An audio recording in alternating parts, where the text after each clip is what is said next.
Welcome, everybody, to the Play Action Podcast. Myself, Matt, it's Monday night. We're going to try and go live after these Monday and Thursday night games to talk about a lot of different things. But overall, main layout of this show, we're going to be just talking about the games. Then we'll get into our rapid fire hot takes or rapid fire takes about every single game at the end of the show. But Matt, what's the biggest topic you want to talk about this week? I think there's a few things, but I would probably say that maybe the biggest one would probably be the Jaguars win. I think the Raiders is a pretty solid one to talk about just because the Raiders are actually in huge trouble. They're the final team that's sitting 0-3. I think the Chargers also another team dude, it's really weird that we're looking already in the AFC West is not nearly as good. I think that's a big thing.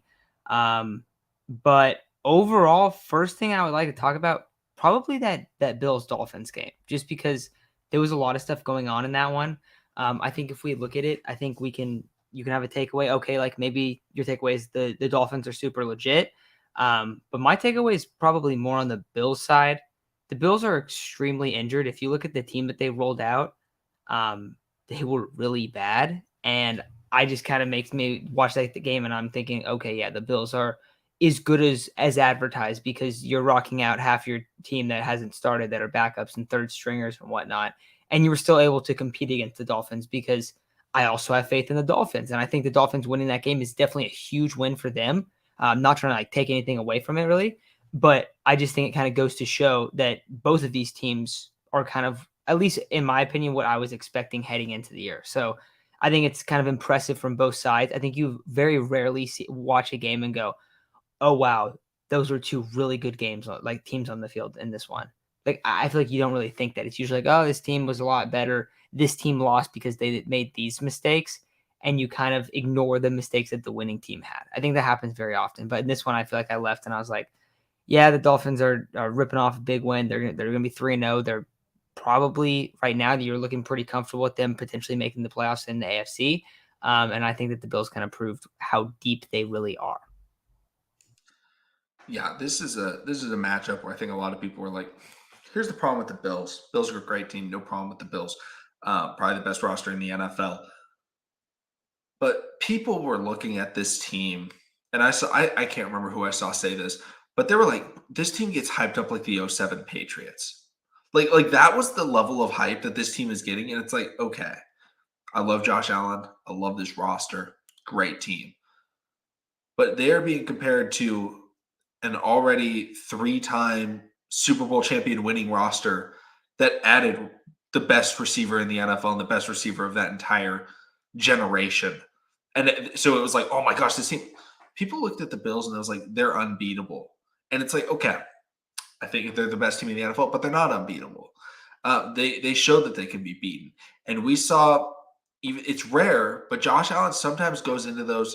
It's not like Herbert is, but he still has the tendency. I mean, we saw that last play of the game or the last throw of the game. Josh Allen throws it and skips the ball over to the wide receiver, and it's just like whether it was the heat, whether it was there's a lot of factors that play into it, but they're not unbeatable, and I think that's really good for the NFL to see.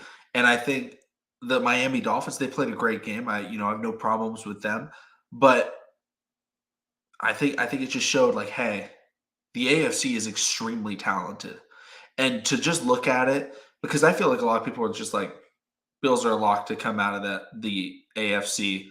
Bills are Chiefs no matter what. And it's like, okay, those are probably the two best teams. Are they probably the two most likely? Yes. But those guys can get upset by Miami Dolphins.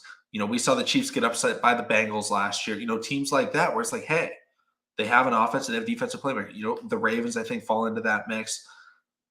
I'm not going to throw any AFC South team into that mix right now because the AFC South outside of the Jaguars, they're not looking good whatsoever. But I guess we saw the Colts beat the Kansas City Chiefs, so they can beat them. Overall, the AFC is winnable. It's just extremely difficult to win, and no team is going to have an easy route in the playoffs as far as teams are able to stay healthy. But I think this is a great question from Dropshot. What's the long-term impact of losing Micah Hyde? And Micah Hyde is one of the best safeties in the AFC at least. And losing him for the entire season, I think is going to be difficult just because that's another playmaker. Again, they have a great defense. But every time you lose a playmaker like Micah Hyde, it's going to hurt your team. When it comes down to those final game-ending plays, right? You want your playmakers out there to get the stop. But when you're trying to beat the Tyreek Hills, when you're trying to beat the Dude, Justin Herberts, we the saw it last year Mahomes. with the Bills. With Trey White, like you're saying, you're literally giving up examples from when that happened too, which I think is hilarious. But no, I think that's kind of that's what I'm expecting to be the long term impact from it as well, and just of like not having your playmakers back there. Now the big thing I think for the Bills too, and I think that you definitely agree with me on this, but like yeah, you add Von Miller, Gregory Rousseau's taking a huge step. I don't know if you saw his numbers of last year compared to early on this year. It's stupid ridiculous how much better he's played and how much more production he's had. But I definitely think that now you're looking at a secondary that looks a lot worse when you lose a stud safety like Micah Hyde. So I think it hurts a lot. And all of a sudden you lose one more, you lose two more of these guys, and then you're actually in a really big like trouble.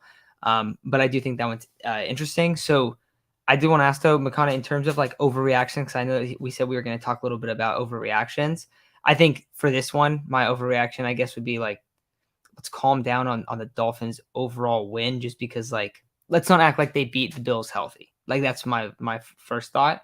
But let's also not like look at this game and try to have any like crazy overreaction outside of like these are two legit teams, and the Bills are a lot deeper than I think they've been in past seasons. I don't know. I mean, that's kind of hard to say this early, but maybe based on a couple of injuries, we haven't seen them like go down like as much in the secondary. They're still able to play well. They're still able to play well when I mean, not that great but Stephon Diggs went on the sideline, like he's cramping and stuff. So I think there's just a lot of factors in this one that made it tough for the Bills.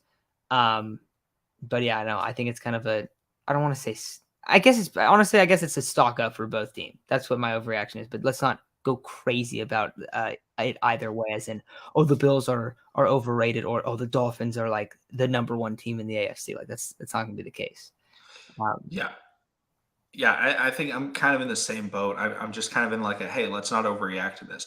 One, they're divisional opponents. Like, I think people underestimate how difficult it is, beating your divisional opponents. Like, it's hard. You play them so often. You have true rivalries there. They lost to a divisional opponent, right? People don't get upset. People don't knock the Chiefs when they lose to the Chargers, because Justin Herbert, I want to say, was 3-1 against the Chiefs in his career. It's like, why don't you knock them? Because they're divisional opponents. They're able to figure things out against each other that other teams aren't able to do. So, again, not trying to take anything away from the Miami Dolphins kind of upset win, but at the same time, hey, these wins happen. When you have two good teams in the same division, these upsets happen. I've been watching the AFC North all my life. There are years where the Steelers are clearly the best team in the division, but the Browns get a win on them. But the Bengals get a win on them. But the Ravens get a win on them. Why? Because they just play those games so much harder. There are so many videos of the Miami Dolphins fans. I mean, the Dolphins fans, they were into the game. It's just something where like I don't take as much stock into, hey, this team is just so much better than the other team when it's a close divisional matchup. Like any close divisional matchup, I don't look at it and go, "Oh wow, the Bills should like maybe it's Bills Jets. The Bills should have beat the Jets by 30." I'm like, if it's a close game, it doesn't matter because they play each other so much more than everyone else. So again, it's a divisional matchup, so don't overreact. Like it's two good teams in the same division. I like some of the stuff you bring up, but also I'll bring up the division that I watch in the NFC West. But you look at it, and the Cardinals kind of, I don't want to say routinely beat the Seahawks kind of routinely beat the Niners, and then the Niners routinely beat the Rams, and like it kind of just bounces around in such weird ways, and also it kind of depends on the personnel too. But you'll have like a team consistently winning the division, but there's someone in the division that just owns them too. Like that also happens quite a bit, Yeah. which makes it incredibly fun when it comes to playoff football when those divisional opponents do meet up. Which is why like Rams Niners was so sick, and like why you look at some of these games in the past few years and it's like, oh, they've met each other. This is the third time they've met. It's like such a big deal. It's crazy to meet a team 3 times in a season. That's nuts. Yeah. Like that's really insane. But yeah, that's probably my biggest overreaction overall. What about you? Any that you're thinking of, or that you've heard people say, or whatever it is? Oh, heard people say. I mean, Matt, I don't know how this wasn't yours, but Kyle Shanahan sucks. Um, I don't.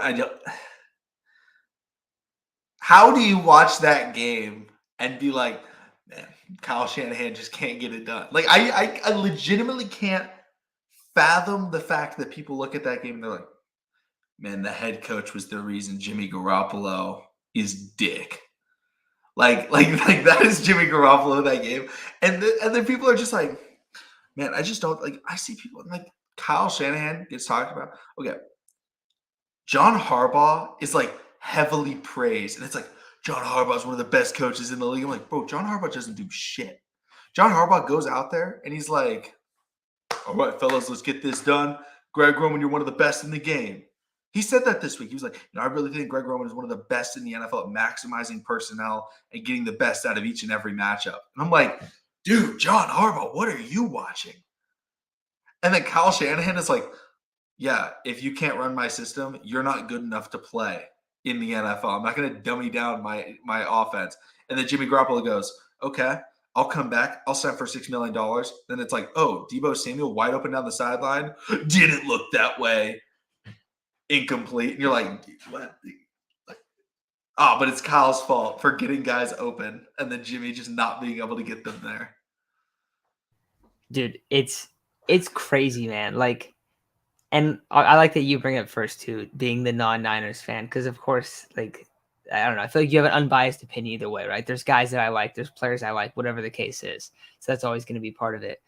But dude, I people are telling me on Twitter that like, oh, this is on Kyle. That play where Jimmy Garoppolo ran out of the back of the end zone, and then if you would, and then threw a pick six on the same play. There will never be another play like that in the NFL. And so I don't know if you saw this part, Makana, but Kyle went in the post game basically said like, yeah, like, like he took the blame on that one. He said like, yeah, that one's on me. I shouldn't have called like a screenplay with like a big drop back in the end zone. He's taking the blame. Like, how do you guys really think that you think Kyle is going to bed tonight or last night going, yeah, that one's definitely on me? Because no, he's going, how the fuck did my quarterback do that? And he's covering him up in the media. Like, but it is very clear that he's going to bed going, like, he probably has that play is going to repeat in his head for the rest of the season. Like, I can't trust this guy with anything. I mean, we've already seen that. Like, Kyle doesn't run, like, he doesn't try to push the ball downfield because Jimmy Garoppolo, dude. The other thing is, that play to Debo, bro, he looks right at him. If you watch the play, the announcer said that. I forgot who said it, but he literally goes, checks and goes, all right, and then throws a ball that almost gets picked off across the middle of the field to Kittle, I think it was. And then the next one he underthrew by like 15 yards. Like, I don't know how. Apparently, I didn't watch like the All 22 film after. I do it sometimes, but like, I don't know. With Jimmy, it makes you more mad. Yeah, it's not worth it to go watch that. With watching Jimmy, you're just gonna see guys running wide open down the field all the time. Like, it's just like simple stuff too. Like this little like arrow triangle type route in the middle field where when Debo is lined up in the backfield, like off to the left, and then he cut back in the middle of the field. It was like 3rd and 4. It's an easy play. Debo absolutely destroys the linebacker. The ball is egregiously thrown behind him. It's like an 8-yard throw. It's like an extremely simple play to execute. Like, there's not another quarterback in the league, dude. And the thing is that so many people like were like freaking out about Trey not playing well, like 4 games into the year, and like obviously, like I didn't think he played One that well. game into the year. Like that's right, 4 games, like his 3rd or 4th game into his career, right? That was when he got hurt. But like, this dude's been in the league for 9 years, and it's like ridiculous stuff. And I don't know how it goes back to like, oh yeah, that's Kyle Shanahan's fault. It's like, are you guys watching the same game? Are you watching this quarterback? Do you guys realize how good of weapons he has? Do you realize that these guys are running like naked open, bro, all the time? And it's happened for every single year that Jimmy's been there. And the thing that's crazy is that they still win with Jimmy. And like they'll even still be decent with like Nick Mullins and CJ Beathard. Like not good, but they'll be like half decent. And it's like, oh yeah, we should fire Kyle. Really? And What okay, is here's the the worst plan part there? about it is people are like, okay, the amount of people that I see just love Jimmy Garoppolo. And they're like, I really don't understand why Jimmy doesn't have a starting job in the NFL right now. He's a starting quarterback. And I'm like, dude, throw him in the tier of the Davis Mills. Throw him in the tier of just the bottom of the barrel quarterbacks where it's like, dude, you don't want him. Can Jimmy be a backup quarterback in the NFL? Absolutely. But do I want him to run my, team to the Super Bowl? It's like if you have a fantastic roster and a great defense and a good run game, yeah, Jimmy Garoppolo can take you to the Super Bowl. But look at what happens in that Super Bowl. I'm sorry to bring up bad memories, Matt. Kyle Shanahan goes, "Hey, let's run a deep post, Emmanuel Sanders. Jimmy, if you're going to hit one goddamn pass in your entire life, hit this one." And Jimmy goes, "Ugh, I missed." And Kyle's like, "Bro, what the fuck? We ran the ball 55 fucking times in the NFC playoffs. We get here. You threw what, 8 passes against the Green Bay Packers, and people are talking about you. He's just a winner." No, Mostert was the winner. Jimmy G was just like you take my money. And then he gets to the Super Bowl, and they're like, "Jimmy, you got to hit this one pass. You hit this one pass, we're up on the Kansas City Chiefs with a minute and 40 seconds remaining or whatever, with a great defense." And Jimmy's just like, "No, I'm not going to do that one." And it's so rare where you get a quarterback that is hyped up like Jimmy Garoppolo. Now, Jimmy's not hyped up like, I mean, I know some people that are like MVP Jimmy, but Jimmy's not hyped up like Herbert. When I say Herbert hyped up, it's like Herbert's a young star. He's going to be a, maybe potential Hall of Famer because, the talent he has. Jimmy's a 9-year vet. He's not getting better. This is the exact same Jimmy Garoppolo we've gotten for the last 2 or, maybe since post injury. And then over the next 2-3 years, he's going to be the exact same guy. And what is that guy? A bottom level quarterback that gets hyped up like he is, 14th best in the league. And people are like, "Oh no, you could totally build an offense." Dude, if you have put Jimmy Garoppolo on any team other than the Niners over the last 2-3 years, that doesn't have a superstar quarterback, Jimmy Garoppolo is not in the NFL anymore. You throw up 2 years ago, you go, "Hey, you go play for the Washington Redskins." Do you think Jimmy Garoppolo on that roster, like Dwayne Haskins rookie season, do you think Jimmy Garoppolo is coming out of that year and people are like, "This guy's a winner"? No. They're like, "Damn, put in Dwayne Haskins. This guy sucks." He's so bad. He can't throw the ball. But he's a white quarterback that was a backup to Tom Brady and got to win 2 Super Bowls there and won a couple of games with Bill Belichick and was branded as a winner. And people have rocked with that same, "Oh, he's a winner," for 4 years. And they don't recognize that after that injury, he is not the same player. He was mobile before he got hurt. He would run out of the pocket and he was hitting throws on the run, and it was like, "Okay, this guy's not bad." And then he got hurt, and it's like, dude, this guy sucks now. He can't move. No, he lost it, and I think that's why I like when the Niners traded for Jimmy, back a while back. I see it's all glitching out. Yeah, when they traded for Jimmy a while back, like when you first saw flashes of him, he was much more athletic, and yeah, he doesn't have the arm strength, but he was able to extend plays a little bit, like not a crazy amount, but a little bit where it helped a lot. Like now, dude, you look at the offensive line play when he's in there sometimes, and dude, they just like it's so hard to play a line for him because he doesn't really move, doesn't really step up. He steps in the tackle. I mean, you saw the horrible pocket presence, dude. I mean, last year on Sunday night, he did 2 circles in a row. He spun around in back-to-back circles and threw the ball behind him. That was his last Sunday night football appearance. And you brought up the Jimmy is a winner stuff. And we've turned this into a Jimmy Garoppolo rant, but honestly, that's okay. I think that's fair. 6 playoff games. In 6 playoff games, he has 962 yards, 4 touchdowns, and 6 interceptions. Yeah, he's a winner, all right. He has 7 yards per attempt. What are his stats in the wins? That's what I want to know. Because I bet his stats are worse in the wins. Like in the losses, it'll be like Jimmy Garoppolo had to throw the ball 28 times. They lost. And then the wins are like Jimmy threw it 11 times. They won. Not that crazy. 11 for 18 against the Vikings. but I don't know if you remember that game. He threw a horrendous pick, and they literally just stopped throwing the ball in the entire. They did not throw the ball in the second half. It was I crazy. remember that one. The Packers, that's one, the famous one where he threw 8 passes. The Chiefs, you already talked about that one. And then last year it was against the Cowboys, a game that the 49ers should have ran away with. And then once again, Jimmy threw a horrible interception on the sideline, like just completely missed him. The Packers, I'll give him a wash for kind of will give him a wash, but also he threw such a bad pick in the end zone that like it looked like the game was over Sounds like because he threw every it. game is like they should have won by more. Jimmy sucked and threw a horrible interception. Dude, he's no, The signature Jimmy throw where he just I mean, goes, fuck, pick. Here you I mean, go. in 6 games, he's throwing for like 150 yards a game, and more picks and 4 touchdowns in 6 games and 6 interceptions. That's crazy. That's Could you imagine Lamar? If Lamar if he did that did in that, one game, dude. The narrative was that Lamar sucked after he had 500 all-purpose yards in a playoff game, and his team got completely blown out by Derrick Henry. That was the narrative. But Jimmy's a winner because he threw the ball 8 times. Jimmy NFL's upsets crazy, Aaron bro. NFL's Rodgers. crazy. All right, let's get off of Jimmy because I think that Just like the Niners should. yeah, yes, Brock Purdy season, baby. that's what we were hoping for, right?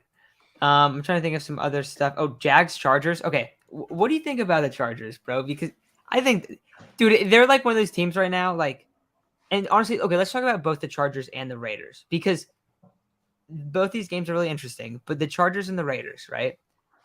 We looked at the AFC West. And we're like, dude, the AFC West so good, right? All of a sudden, the Raiders are 0-3.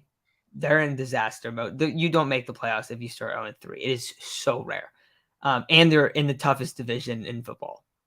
The Chargers, Are meanwhile, they? just lost their left tackle. Are going to have Storm Norton start at left tackle. So, and Herbert's already injured. Bosa's out for a while. Keenan Allen's been out, but he's going to be back soon. Like, Matt, okay, I want to say they're something. screwed. I was talking about that, and Matt was yelling at me on the phone because he was like, "Dude, Keenan Allen is not injury prone. This dude doesn't get injured." He spelled up the stats were correct, right? It was like 4 years he's played every game of the year. And bro, does this not show you how underrated Keenan Allen is as a player? Because they lost Keenan Allen, and that offense went downhill. Because having a player, I think people underestimate the value of having a guy that is consistently open. like I know a lot of people are like, no, Mike Williams is so good. Mike Williams is great. Mike Williams doesn't get open.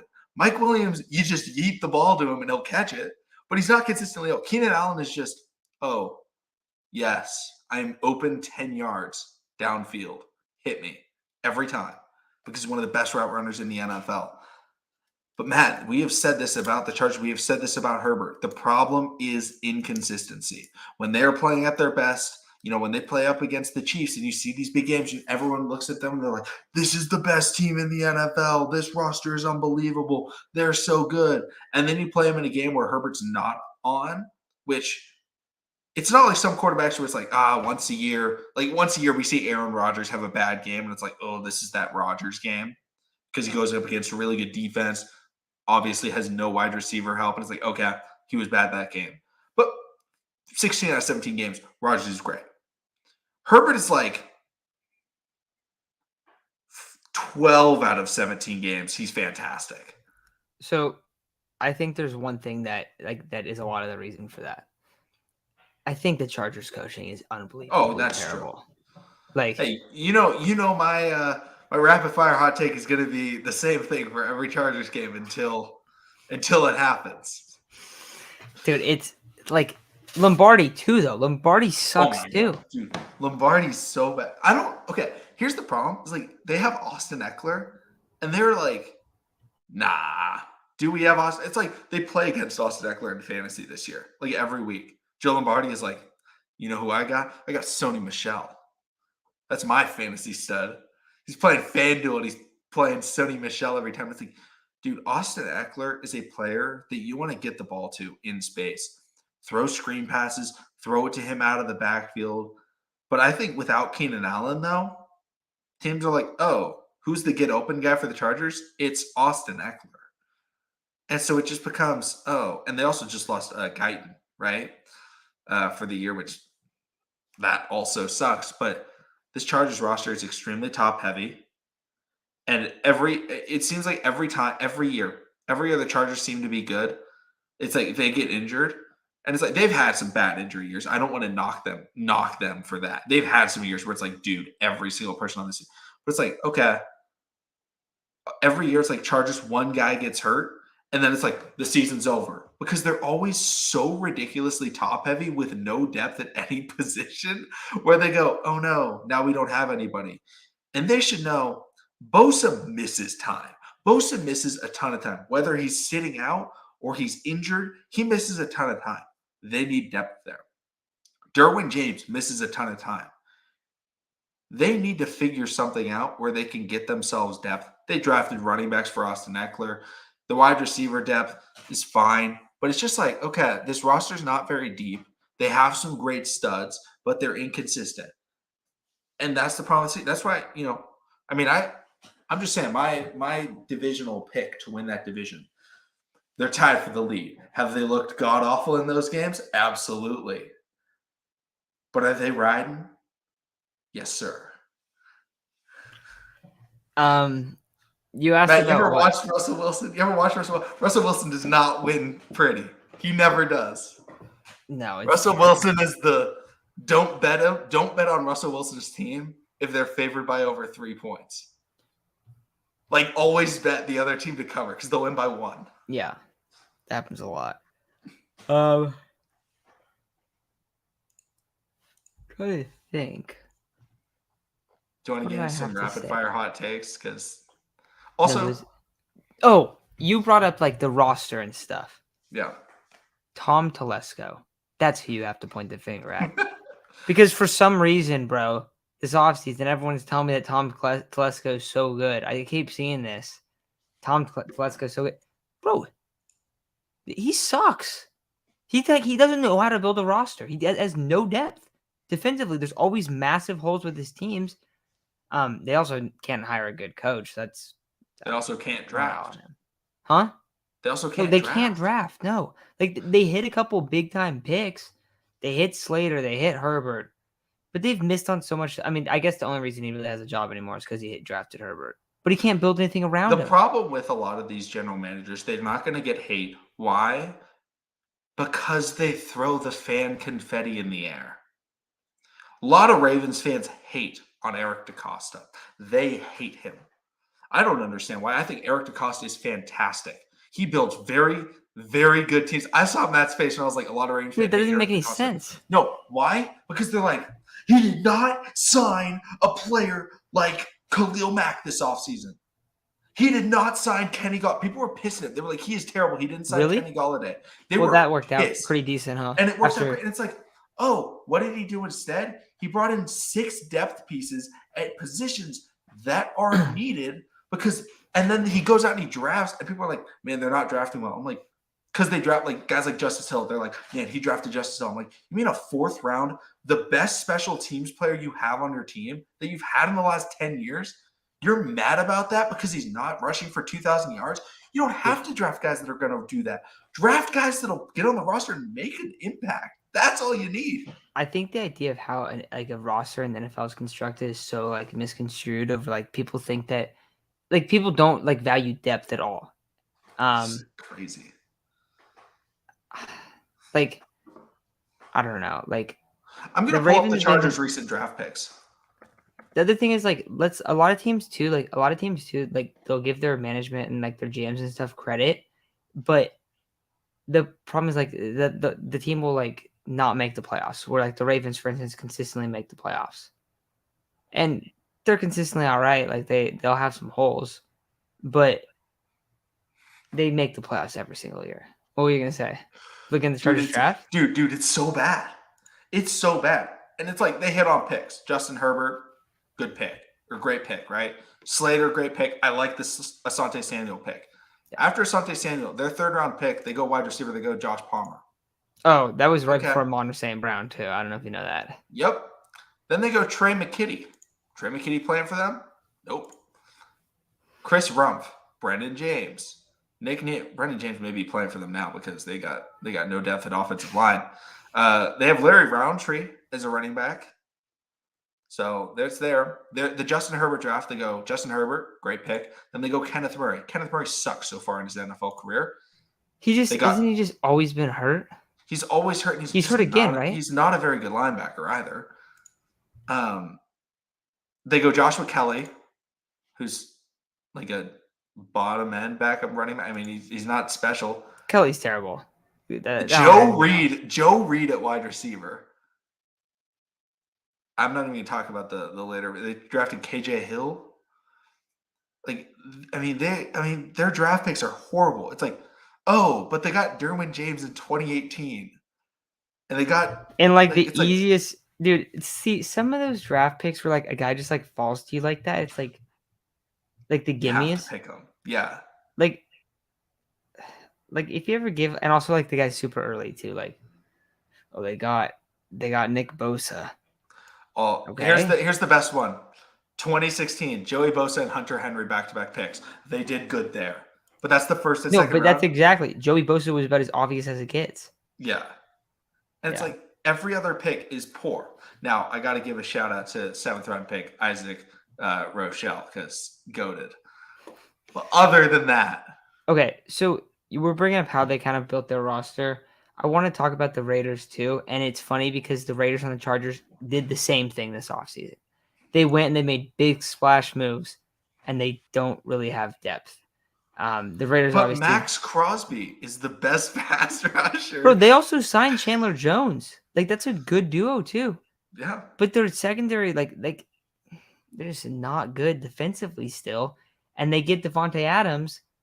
And it just feels like Darren Waller was terrible last game. I don't know if you saw all of the drops that he had. He had like a big one on the sideline. He had one in the end zone that got picked off. But like also like Derek Carr is really frustrating at this point. I feel like probably for all Raiders fans. I mean, they're in the same. They're not okay. Maybe they're not in the same boat, but like the Chargers is more like about injury and like you're seeing like their rosters fall apart. The Raiders are just 0-3. They've lost 3 consecutive games. They're the only 0-3 team, and their expectations are, we should definitely make the playoffs after making the playoffs. Like, that's bad. And they haven't played the easiest schedule, but it hasn't been the hardest either. They should have won against the Cardinals. And then they lost to a Tennessee Titans team that is terrible. This team has no secondary. You went up against maybe the worst secondary in the NFL with Devontae Adams, Darren Waller, and you can't do anything? Devontae Adams had the touchdown in week 2, and then he didn't do anything after that. And then against the Titans, you go out there, and you just can't really get anything going. Now, they came back in the second half, but that seems to be the MO of this Raiders team. They get blown out in the first half, and then they go, oh, I guess we'll just start throwing the ball down the field. It's like their running back sucks. I don't understand the love for Josh Jacobs that some people give. Shout out to Sam. I remember talking to Sam when we first started the Worst Take podcast, and we were talking about him, and I was like, I don't think he will ever be a top 10 running back caliber player.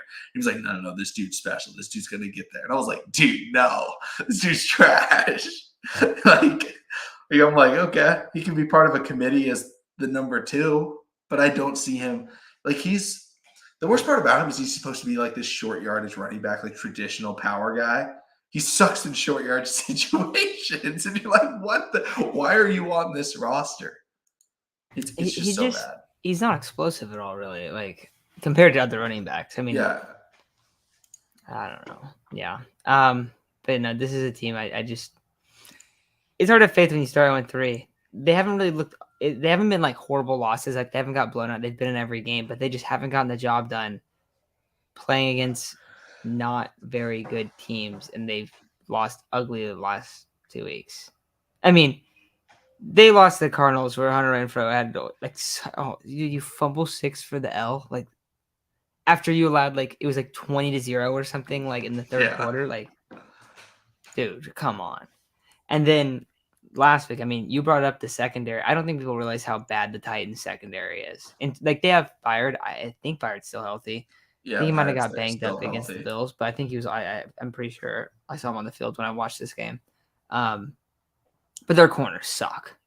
They're super young. They might be good down the road, but they're so like raw that they just get cooked left and right. Like it's bad. Like, and they also have a bunch of injuries in the secondary too. Like, I don't know. You got to win one of those games to be like, all right, this team's gonna do better. It looks like a disaster, honestly. Like for how much money, for how much change, and it's fair because I think part of it also you got to look at and be like, look at all the change. Like you kind of have to expect them to take a half step back first, even when you get better. That happens almost every single time. But Josh McDaniels right now, I don't think I would like to be him because this is his second time as the head coach, and he's regarded as really good coach in the league. But like he's probably not getting a job after the head coaching job after this one if it doesn't go well. So there's a lot of pressure there, and they are 0-3. And he's not gonna get fired after the season or anything, but it just kind of is like the first part of it's snowballing into getting fired, I would say. But not like it's this season, but like it looks bad right now with all of the kind of acquisitions and changes that they made that were supposed to be so like ultra positive of like they made all of these crazy additions. Very similar to the Chargers. But with that said, do you want to do some rapid reactions to Week 3, Makana?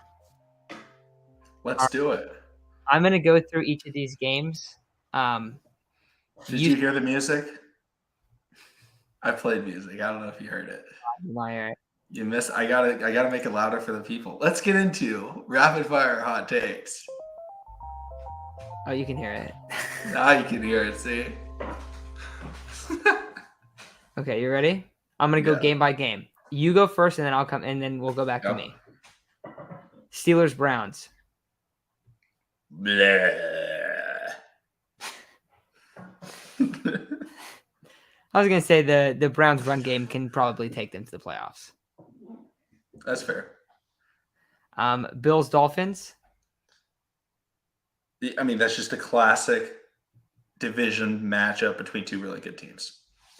I'd say both teams are playoff caliber teams. Really good. Not really good. They're both playoff caliber teams. Bengals Jets. Sauce is that dude. Flacco is not that dude. Wow. And it's Coming Zach after Wilson time. Flacco. Yeah, I mean, I'm not going to give the Bengals any credit in that one, dude. Like, come on. You beat the Jets. Bravo. Raiders Titans. Both teams are not looking good. I tweet this out. The Raiders have been eliminated from the playoffs. Saints Panthers. Dude, what? Baker Mayfield. Give the ball to Christian McCaffrey or DJ Moore. Give it to somebody. You're not going to like this. Don't you I dare. don't know if Jameis is that guy. He's looked so bad the last 2 weeks, dude. Dude, oh my god. It's been bad. It's been bad. I'm sorry. Ravens Patriots. Karma's a biatch. Um, Those who know. Lamar Jackson for MVP. Lions Vikings. That's not pass interference. There's too many people saying that.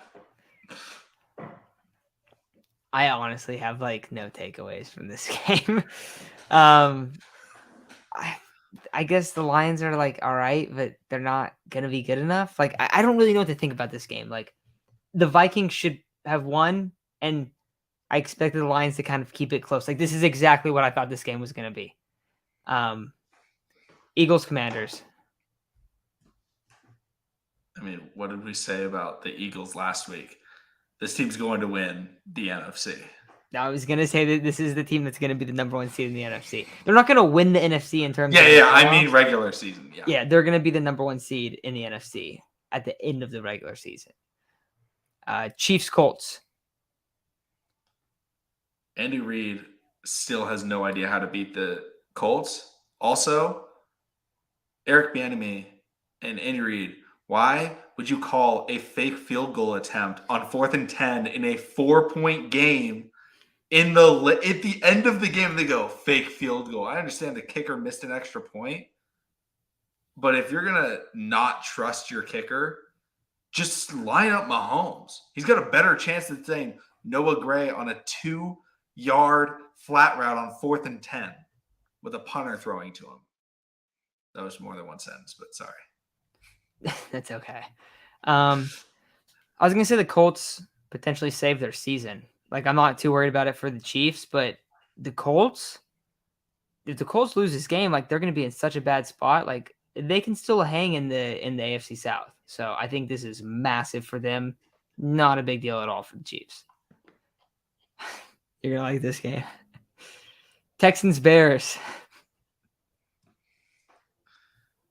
The people that want to discredit Justin Fields haven't looked at that roster and been like, oh, that's an NFL caliber wide receiver, because there isn't one. That's very accurate. Mooney's maybe NFL caliber, But Mooney's not playing. That's the problem. I'll say the only good thing about these teams is that they don't have good defenses. They have no passing game, no defense, but they can both surprisingly run the football really well. Like, really well, dude. That's Like, true. They're sneaky met at running the football. they're good at running the football, good. bro. They're Sneaky good. so it's a little weird, but they both can. Damian Pierce, Monty, Khalil Herbert, all those guys did well. We talked about this one quite a bit, but Jaguars Chargers. I'm gonna say it every time. Fire Brandon Staley. I'll double down. Fire Brandon Staley. Fire everyone. And Joe Lombardi. No. Tom Telesco, the medical staff, bro. Did you see all the memes about them not stabbing Herbert like they did Tyrod? They're like, for the love of God, Herbert, don't go and take that shot today. Like, we want to see you. We want to see you play for the rest of the season.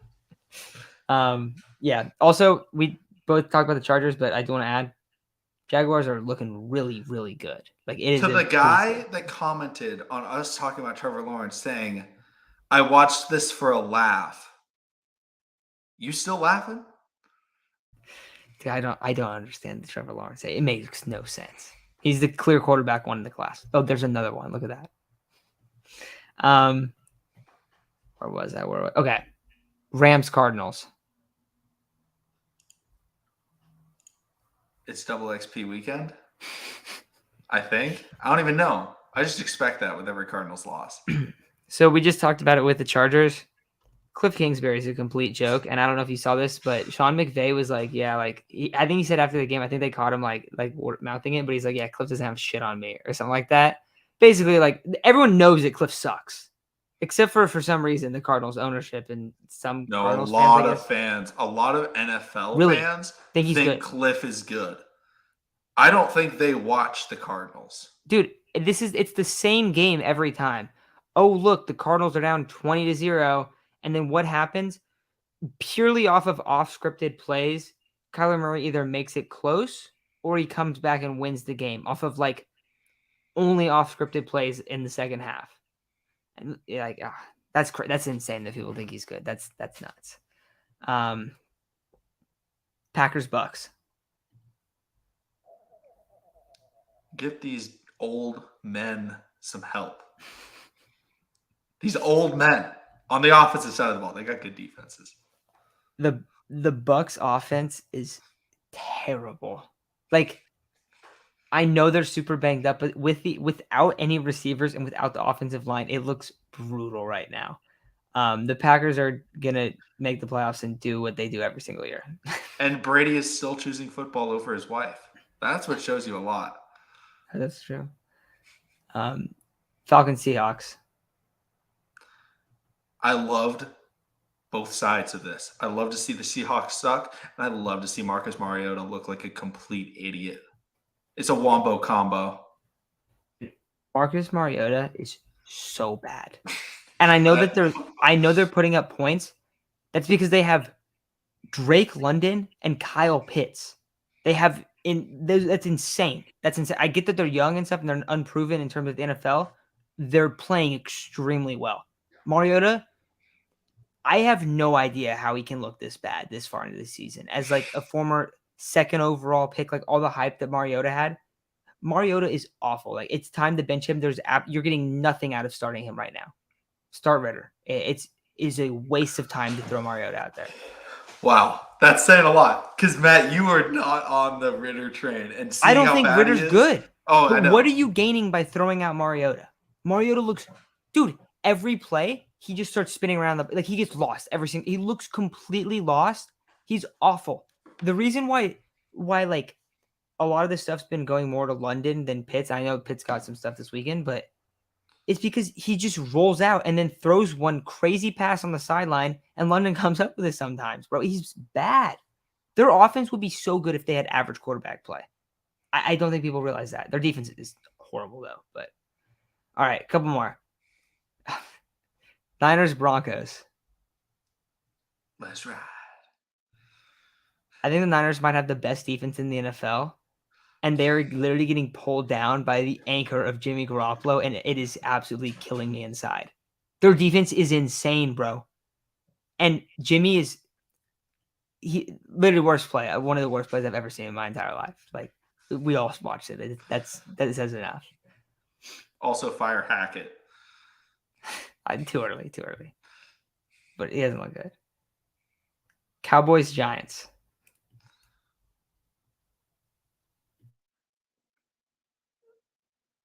I mean, is there a quarterback controversy going on? And I don't even think Cooper Should Rush there is be? good at all. But they need a new quarterback. Like if they want to win the Super Bowl, they need a new quarterback. It can't be Cooper Rush and it can't be Dak. Well, I don't think it can be Cooper Rush. I think that's pretty clear. But Dak's not leaving, bro. Dak has 2 more years making $50 million there. He's not going anywhere. Not that he shouldn't, but it's just not going to happen. For this game, honestly, this was like the biggest joke of an NFL refereeing crew I've seen all season. Like there is no consistency. Like it was really that bad, and I just don't bring that up because I think Dude, it's the kind of a waste. holding or the defensive holding on was it Brown?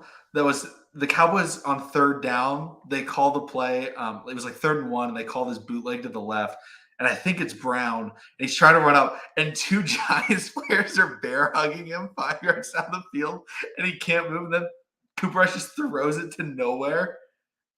That was So hilarious. there was multiple plays, and then at the same time there was the play with where they called was it Sterling Shepard for OPI, and it was like, dude, he just inadvertently ran into Trayvon Oh my Diggs. Like, gosh! there's Yeah, no penalty there. There's literally no reason to call a flag. Sorry for the sirens, but yeah, that's my last they're one. after you, Matt. They found out you're a Shanahan supporter.